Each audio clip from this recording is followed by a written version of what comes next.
जय गीता भागवत। इन सब बातों को सोचते हुए तुम पांचों पांडवों का राज्य भाग तुरंत दे दो।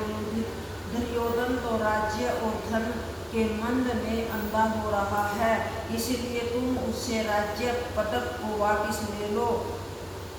इसी में तुम्हारा और तुम्हारे वंशजों का भला है। नहीं तो यह याद रखना कि भगवान श्री कृष्णचंद्र जी के विमुख रहने के कारण तुम्हारा सर्वनाश हो जाएगा। विदुर के इस तरह समझाने पर भी राजा धृतराष्ट्र ने कोई जवाब नहीं दिया।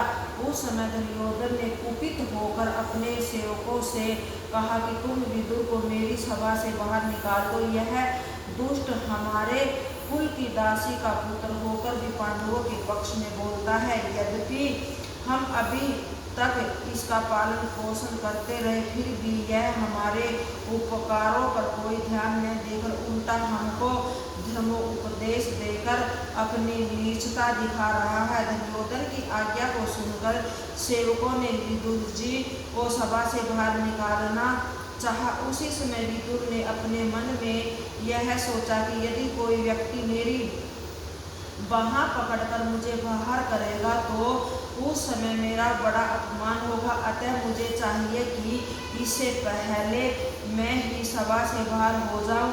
भगवान समस्त कौरवों का नाश करना चाहते हैं, इसीलिए धृतराष्ट्र आदि में अधर्म छा गया है और इनको भली बात सुनना भी बुरा मालूम पड़ता है।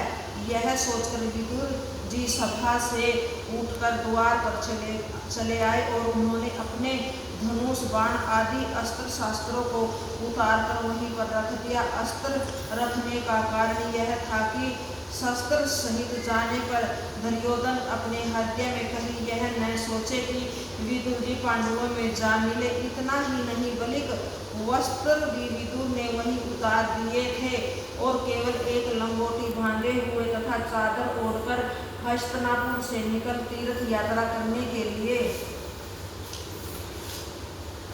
बद्री का आश्रम की तरफ प्रस्थान कर दिया। हे राजन, विदुर जी का शस्त्र रखने का यह भी कारण था कि वे भगवान श्याम सुंदर के परम भगत होने से आने वाली बात को जान लेते थे। उन्होंने अच्छी तरह यह जान लिया था कि अब दुर्योधन आदि कौरवों का नाश होने वाला है।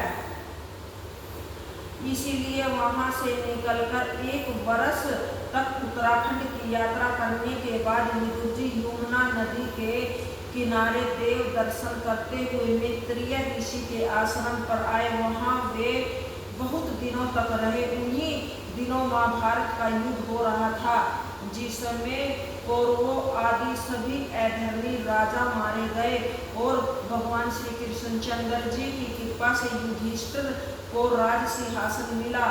जिस समय भगत उद्धव भगवान श्री कृष्ण के गोलोक धाम सिधारने के बाद द्वारिका से बद्री का आश्रम को जा रहे थे, उस समय मार्ग में विदुर जी से उनकी भेंट हो गई। तब दोनों ही भगत आपस में प्रेम पूर्वक गले मिले। तब विदुर जी को उद्धव जी द्वारा दुर्योधन के मारे जाने और युधिष्ठिर को राज सिंहासन प्राप्त होने की खबर मिली। उसी समय पहले उन्होंने शोक किया और फिर भगवान श्याम सुंदर की ऐसी ही इच्छा समझकर मन में धीरज धारण किया। जय गीता भागवत।